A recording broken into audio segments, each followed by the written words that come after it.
ओम श्री शिवाय नमस्तुभ्यम।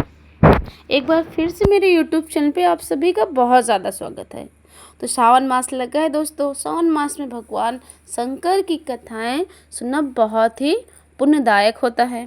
तो आज हम सुनेंगे एक गर्भवती गाय की शिव भक्ति की कथा।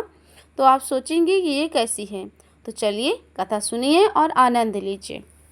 किसी गांव में एक बूढ़ी माँ रहती थी। उस बूढ़ी माँ के पास एक सुंदर सी गाय थी।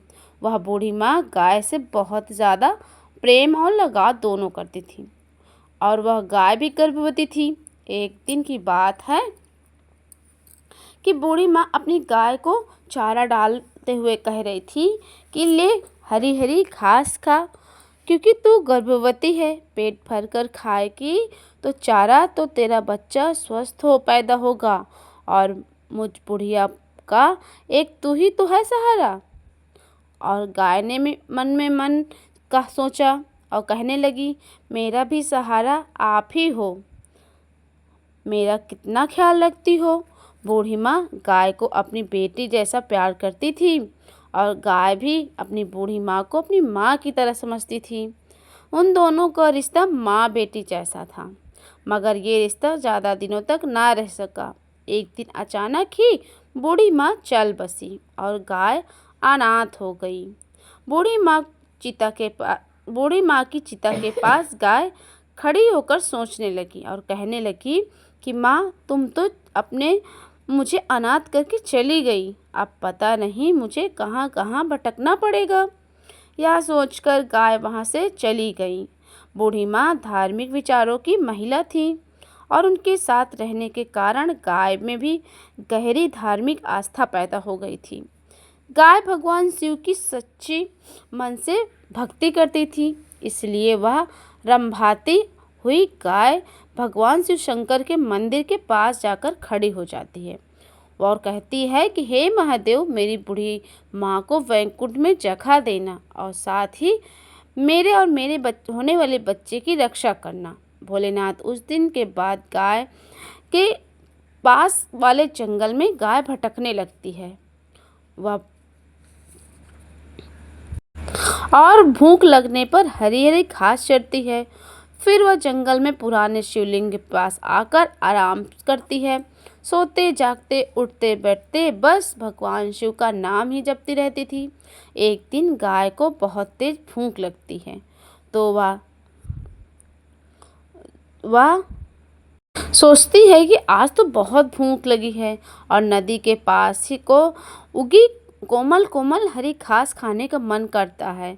आज उधर ही जाती हूँ। ऐसा सोचकर गाय कोमल कोमल घास की चाह में नदी की तरफ चल पड़ती है। उसी समय एक कसाई जंगल में जानवरों के शिकार करने के लिए घूम रहा था, और कसाई जब गाय को देखता है तो उसके मन में लालच आ जाता है, और वे मन में सोचता है, वाह, यह गाय तो बड़ी हष्ट-पुष्ट है और गर्भवती भी लग रही है। क्यों न इस गाय को घर ले चलते हैं। जब तक दूध देगी तब तक उसका दूध पीऊँगा, और जब ये दूध देना बंद कर देगी तो इसे काट दूँगा और किसी को पता भी नहीं चलने दूँगा। इस तरह वह कसाई गाय को रस्सी में बांधकर गाय को घर ले आता है, और सबसे छिपाकर गाय को एक छप्पर के नीचे बांध देता है। गाय रंभाने लगती है तो कसाई उसके आगे घास डाल देता है। उसकी पीठ पर हाथ फेरते हुए कहता है कि मैं एक कसाई हूँ, जानवरों को मारकर और उनका मांस बेचता हूँ, मेरा पेशा है। याद रख, तुझको जब तक दूध देती रहेगी मैं तुझे नहीं मारूंगा। कसाई की यह बात सुनकर गाय बहुत घबरा जाती है, मगर फिर भी मन को तसल्ली देते हुए कहती है कि अरे, भले ही यह आदमी कसाई है, मगर फिर भी मैं इसे दूध देती रहूँगी तो यह मुझे नहीं मारेगा, इसलिए मैं इसकी बात पर भरोसा कर लेती हूँ। यही सोचकर गाय शांत मन से कसाई के घर में रहने लगती है, और कसाई गाय की खूब सेवा करता है। गाय को पौष्टिक आहार भी देता है। इस कारण कुछ ही दिनों में गाय की सेहत और भी अच्छी हो जाती है। यह देख गाय बहुत खुश हो जाती है और मन ही मन सोचती है कि यह कसाई तो मेरा बहुत ही ख्याल रखता है।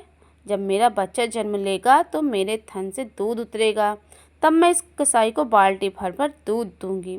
मगर कसाई एक कसाई ही था, इसी कारण उसे हर जानवर में मांस ही मांस दिखता था।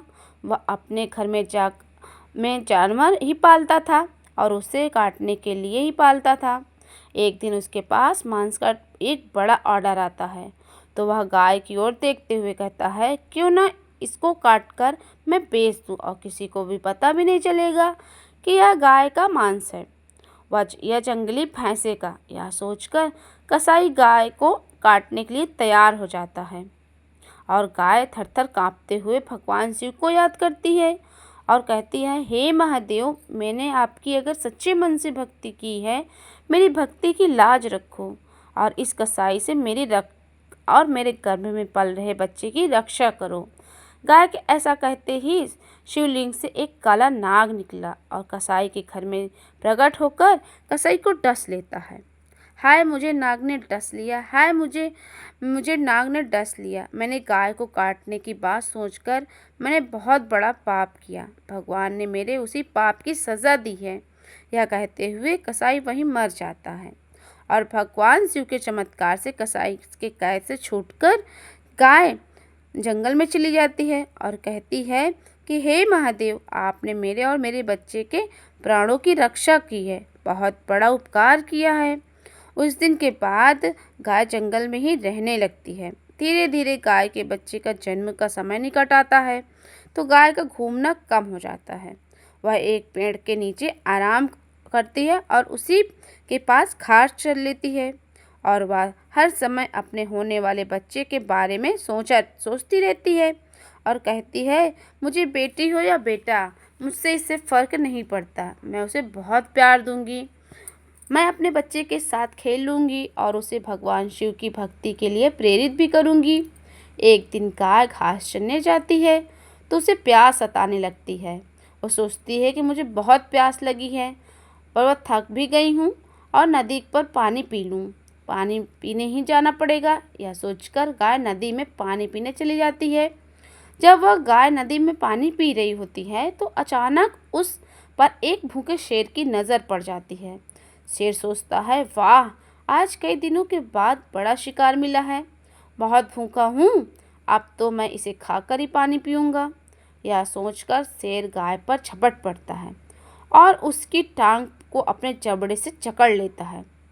गाय को खून निकलने लगता है और दर्द से गाय कहराने लगती है और कहती है, हे महादेव, मेरी रक्षा करो, मुझ पर तो संकट आ रहा है। गाय जैसे ही भगवान शिव को याद करती है, तब भगवान शिव उसके सामने प्रकट हो जाते हैं और कहते हैं, शेर, तुम अपने भोजन के लिए कोई और शिकार ढूंढो। यह गाय मेरी भक्त है और मैं अपने भक्तों को हमेशा रक्षा करता हूँ। यह सुनते ही शेर गाय को छोड़कर भाग जाता है और महादेव अपने दिव्य शक्ति से गाय के घाव को ठीक भी कर देते हैं। फिर गाय को अपना आशीर्वाद देते हुए कहते हैं, मैं तुम्हारी भक्ति से बहुत प्रसन्न हूँ। आज के बाद तुम और तुम्हारे होने वाले बच्चा सदैव सुखी रहेंगे और अब तुम घर कोई संकट भी नहीं आएगा। यह कहकर भगवान शिव अंतर ध्यान हो गए और गाय आगे जंगल में बढ़ जाती है तो उसे एक महात्मा जी मिल जाते हैं। जब महात्मा जी गाय से कहते हैं कि हे गौ माता, मेरी आपसे विनती है कि आप मेरे साथ मेरे आश्रम में रहें, इसमें हमको आपकी सेवा और आपके अमृत सार दूध पान करने का अवसर भी मिलेगा। गाय महात्मा की बात खुशी खुशी मान लेती है और गाय महात्मा जी के साथ आश्रम में उनके रहने लगती है। कुछ दिन बाद गाय एक सुंदर से बछड़े को जन्म देती है और इसी खुशी में आश्रम में उत्सव मनाया जाता है और गाय को खुश होकर भगवान शंकर जी का धन्यवाद करती हुई कहती है, और हे महादेव, आपकी ही कृपा से मुझे संत साधुओं का साथ मिला है। यहाँ मैं और मेरा बच्चा बहुत खुश रहेंगे। उस दिन के बाद गाय और उसके बच्चे पर कोई भी संकट नहीं आता। वे दोनों खुशी खुशी वहाँ पर रहने लगते हैं और भगवान की भक्ति करने लगते हैं। तो ये कथा आपको कैसी लगी ज़रूर बताइएगा। एक जैसे गाय पर भगवान शंकर ने दया की, ठीक उसी तरीके जो भी भगवान की भक्ति श्रद्धा पूर्वक करे, उसकी सारी मनोकामनाओं को पूर्ण करे। जय भोले बाबा की।